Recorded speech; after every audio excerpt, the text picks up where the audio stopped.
Welcome back. We're sticking with the Dark Disciple theme. Today we're taking a look at Star Wars The Black Series Quinlan Vos. And this is a figure I honestly didn't think we would ever get because, yes, he did technically appear in live action, but it's a blink and you miss it frame, and the guy never even had any lines. He does eventually appear in the Clone Wars cartoon where they make him like a mix of the Big Lebowski and a Jedi. It's okay. It wasn't my favorite arc, but it's okay. Now, he was originally fleshed out in the Dark Horse Comics universe, which is now Expanded Universe or Legacy or whatever you want to call it, which is no longer canon. But George Lucas liked the character enough to make him canon. He was supposed to have a bigger role. Dark Disciple, their story arc, got put into a book. Whole ring around. But the cool thing about it is we found out recently, a couple of years ago now, Kenobi, that Quinlan Vos survived the attack on Kashyyyk by the clone troopers. So this opens up some storylines because he's not necessarily the best Jedi. He's actually kind of a dark guy. Not getting into the whole that. Let's take a look at the figure because that's what you guys are here for. Before we get into the figure, let's take a look at the box. You do get that lovely artwork. It does combine with the other members of this line. I'm only getting the two of them. I think they look fantastic together. Pull the box out. Nothing on the side, nothing on the top, nothing really important on the bottom. I forget where I got this. I got this at GameStop. That's right. While on a mission to kill Count Dooku, expert tracker Quinlan Vos fell in love with assassin Asajj Ventress, leading to a perilous alliance with the dark side. He does fall to the dark side before her death rescues him. You got to read the book. It's actually a decent Star Wars book.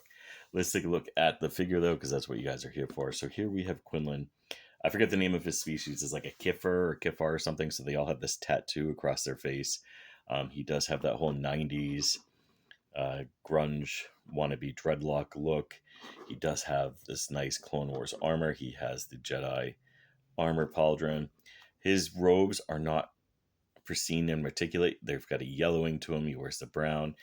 He does have fantastic looking tattoos. Don't know what any of them mean. And he got his combat boots. Overall, this is a cool figure. And you even have like hair braids that they painted in, at least on one side.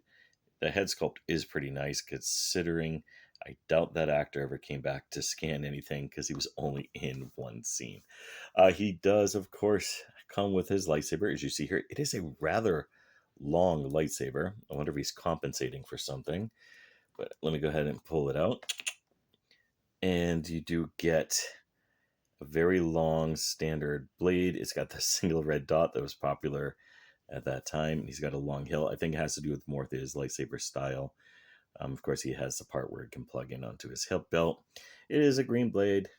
Not really much to talk about, except that he does come with a second lightsaber effect. And that is this. So they've been doing this recently with some of the figures where they're giving you a lightsaber effect that makes it look like it's moving. Kind of like Count Dooku. He came with one similar. So you can get this shot where it looks like he's moving his lightsaber. I'm not going to use it much. That's that. So the figure itself, head, ball joint can do the full 360. The left arm can do the full 360.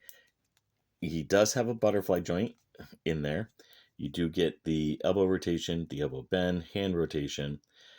Waist is tight, but he can do full 360 with it because of the Jedi robe. He can only kick so far. He can only go back so far because of the butt.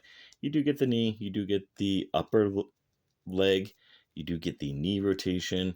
And you do get the standard foot thing that you see on all Hasbro figures these days. Overall, I'm really happy with this figure. And the yellow box display in the back shows some mountain ranges. Just going with that. I'm really happy with this figure. I really am. Again, it's a figure I never thought we were going to get.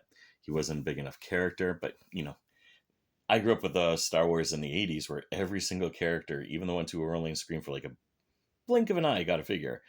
So the fact that we're now just getting this Quinlan in the Black Series makes me happy. And I do think he looks fantastic. As you can see here with Asajj, they both look great together. He's got a nice dirty look, makes him look like he actually lives in his rose. He is a darker character. He is taller than her by a good quarter of a head. He just looks great, and he's going to look great on my Star Wars shelf. That's it for this review. Please comment down below. Tell me what you liked, what you didn't like, and what you want to see next. And stay tuned. I do have a contest coming up. Thank you.